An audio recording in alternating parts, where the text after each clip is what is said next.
Kenyans, ladies and gentlemen, it is your son, Reinhard Atela, the Lion of Africa. Today, I would like to read my open letter to the President of the Republic of Kenya. And before I finish that letter, I would also like to address the leaders, the MPs, the governors of this republic. First and foremost, I would begin by sending my heartfelt condolences to the family of the two wonderful Kenyans who lost their lives in the ferry accident in Likoni, Mombasa County. It's quite unfortunate that Kenyans of such standards lose their lives on the basis of the negligence of the people we have put in place to take care of us and to ensure that our peace is undisturbed. The Kenya Navy for a very long time have been showing us during Madaraka days and such celebrations. They come and show us how great they are, how they dive so deep and are able to solve our problems, only to be able 4 or 5 days later not to rescue the bodies of these two deceased people.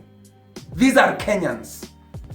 My biggest question is, if this would have been a child of an MP, a child of a governor, or maybe it was an accident that involved the elites of our country, how long would it take for the response to be seen?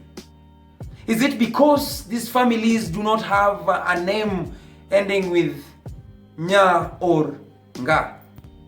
Who says that Kenyans cannot live in peace and that Kenyans can just lose their lives anyhowly simply because they are not among the elites? This is quite disturbing. Mr. President, are we not in a capacity where we can have divers who are always there to rescue Kenyans from such accidents? Don't you think that it is just wise enough to prevent more than to cure? The wise man said, prevention is better than cure. My question is, what did we do?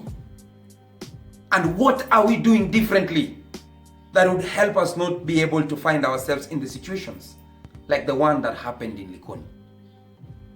You know, every day I wake up, I'm tired of this, ladies and gentlemen. I'm tired of every day hearing that 14 lives, 15 lives, 13 lives, 2 lives, or even 1 life of a Kenyan is lost due to negligence and total display of lack of interest in the lives and the well-being of the people of the Republic of Kenya. It beats logic to say that we are a democracy that stands for the rights of human beings when their lives, which is the number 1 fundamental right that everybody owns, the right to live, is not taken care of. Are we going to be running here and there, helter-skelter, every time we hear that there is an accident or there is fire outbreak somewhere? Is when we show that we are together with the people. But before that happens, we don't care to even consider the lives of our young students in schools, simply because we think that it is normal for them to live in classes that are not strong, all in the name of government will take care of it. I want to ask this question. The children that lost their life in the inferno that happened in Nairobi recently, was there no signal that something was wrong? Has there ever been no signal that the ferries that goes through Mombasa and Likoni had an issue or something would happen? Was there no signal? But then if there would be one, Mr. President, I think something is wrong. And allow me to educate you. I believe you're not an old king who is resistant to advice. My advice to you, the first most important asset that this country has is the 49 million people. Before we think about the gold and the silver and the minerals, are the people and the labor and the young children who are going to school in those classrooms that collapse and those that find themselves in fire and infernos. Can't you just think of a solution for the future of this nation? I am a concerned Kenyan. I'm a concerned Kenyan. And I feel deep within that our people needs better than what they have. They elected the leaders, the governors who swindle and squander and engage in a rage of swallowing Kenyan taxpayers' money. It's like ni kama wanapigana, nani atashinda nani? Who will win in this rage? And after that, what will the money help you with, having destroyed the lives of people? Kenyans, we have to wake up. And for each and every Kenyan who is watching this video today, I may not be able to reach the president, but your action of sharing this video might reach the State House. I don't know whether they will take action or not, but at least we shall have done our part. I shall have spoken, you shall have shared, and all our MPs, all our MCAs, governors, senators, be warned that Kenyans are awake and Kenyans are no longer sleeping. And one day, the animals will realize that they are the engines that drives the farm. From the wonderful song of the late Senator Otieno Kajwang, Wakenya musilale, lale lale, Wakenya musilale, bado mapambano,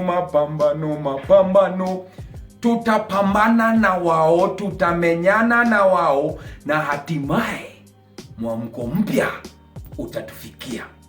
Let them celebrate, but be warned that the lives that are lost in Likoni that cannot be traced, whatever they are hiding in Likoni, we don't know. The lives of the students that were lost during the time that the houses collapsed, the fires that are set all over the place, and then you hear that it is the child of a senior government official somewhere celebrating. Wakenya tutaamka. If you think that this is a threat or a joke, then wait, Kenyans will wake up. You know some good news? Good news is, there comes a time when the servant and the slave gets enlightened, and they will throw the yoke off their shoulder.